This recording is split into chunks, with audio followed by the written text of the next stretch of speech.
Imagine being isekai'd. You imagine being reborn into a new world, a second life, a second chance. You're going to be the strongest being there, maxed out stats, broken skills, the kind of overpowered protagonist that makes the chat go insane. You open your eyes. Where are you? You feel sand under your fingers, hot sand. You hear something, cheering, screaming. You turn your head. A lion is sprinting at you. You try to stand up. Your legs don't work right. You try to run. The sand pulls at your feet. Your breath is heavy. Your heart is pounding. You look down. You're holding a sword. Wait, you weren't isekai'd into a fantasy world. You were dropped into the Roman Colosseum. And you weren't reborn as the hero. You were reborn as a gladiator. Welcome back. Today we're ranking the strongest gladiators in history. The actual real-life players who survived this server. And trust me, you're going to need every single one of them on your team. The game.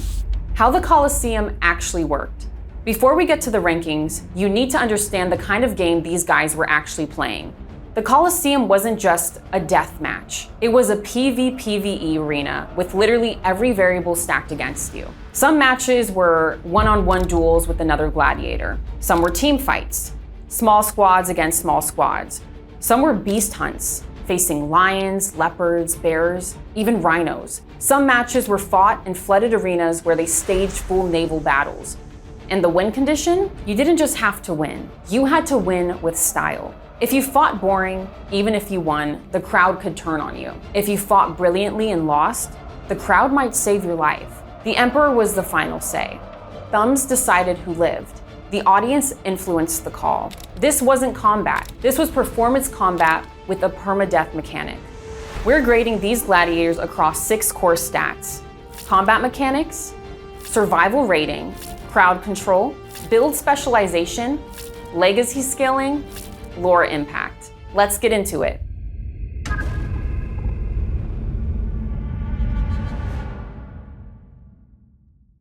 Let's start with the most underrated player on the entire Roman server. His name was Flamma. That wasn't his birth name.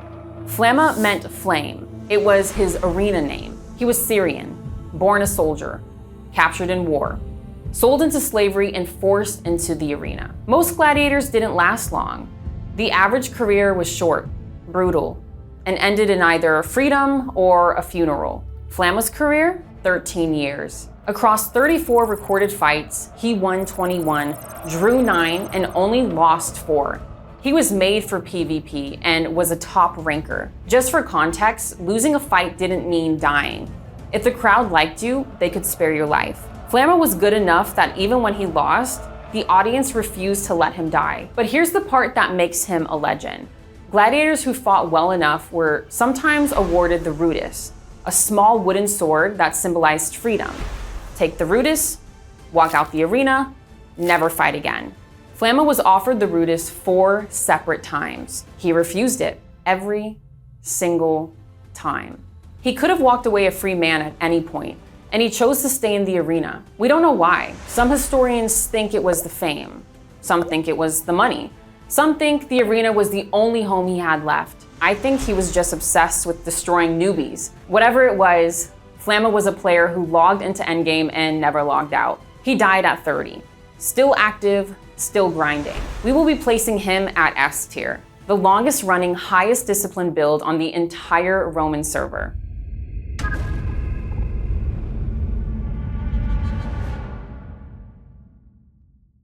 Let's address the most famous name in the genre, Spartacus. Here's the wild thing.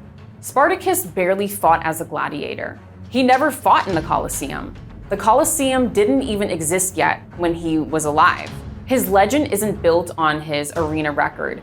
It's built on the fact that he broke the entire game. Spartacus was a Thracian, likely a former soldier, captured and sold to a gladiator school. In 73 BC, Spartacus did something nobody else on the server had successfully done. He led a breakout.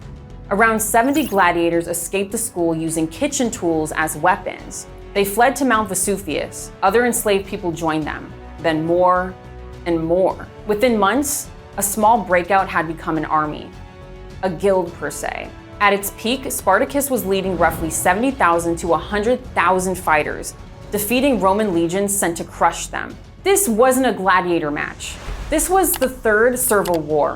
The Roman Republic, the most powerful military force in the known world at the time, had to deploy a general with 8 legions to finally take him down in 71 BC. Spartacus died on the battlefield. The 6,000 surviving members of his army were crucified along the Appian Way, every few meters, all the way to Rome, as a warning. Spartacus didn't beat the game, but he definitely did find an interesting Easter egg that the devs had to patch: S tier, the most disruptive build in the history of the genre.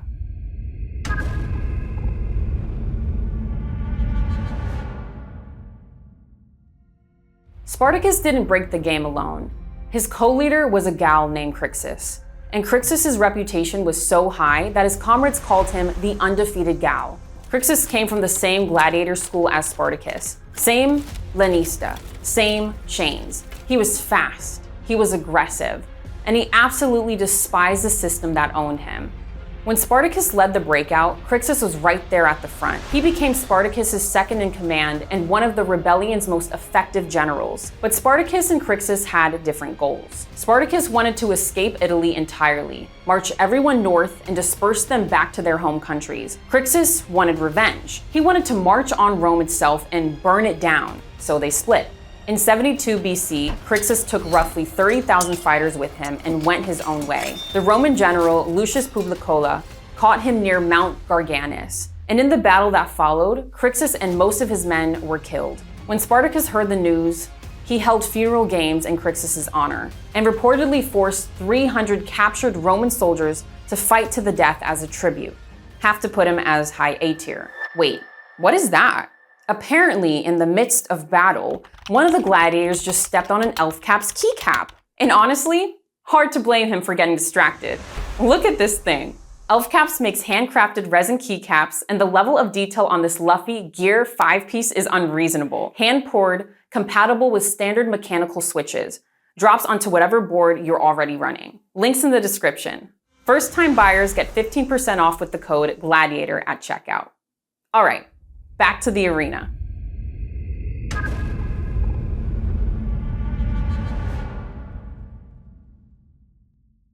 Most gladiators specialize in fighting other gladiators. Carpophorus specialized in everything else. He was a bestiarius, a beast fighter, different class entirely. While other gladiators trained against humans, Carpophorus trained against predators, lions, bears, leopards, rhinos. The Roman poet Martial wrote that Carpophorus could have handled the Hydra, the Chimera, and the fire-breathing bulls all at once. In one of his most famous performances, Carpophorus killed a bear, a leopard, and a lion in a single appearance at the inaugural games of the Colosseum in 80 AD. In another match, he reportedly killed a rhinoceros with a single spear thrust. Talk about one-hit KO. And his all-time peak performance? 20 different beasts in one day. That's not a fight. That's speed running the game. Now, important nuance. Bestiarius matches were different from regular gladiator matches. The animals were often weakened, starved, or disoriented. The fights weren't always fair. But even with that context, the consistency Carpophorus put up was unmatched. A tier, specialist build. Different class entirely from the duelists, but in his lane. Nobody touched him.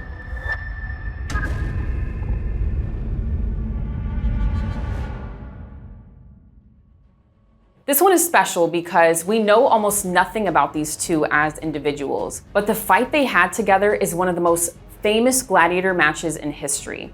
And it happened on the opening day of the Colosseum in 80 AD. Priscus and Verus, two gladiators, evenly matched. Neither one could finish the other.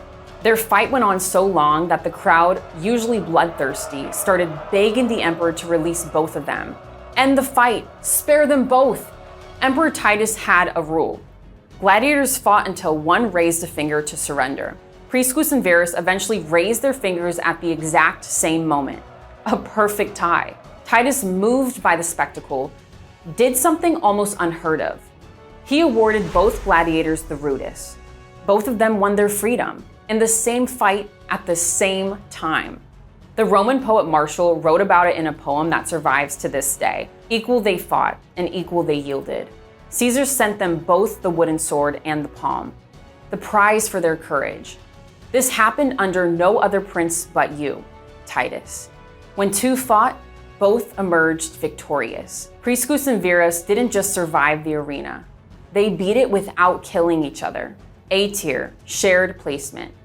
The only known case of two players queuing in and both winning.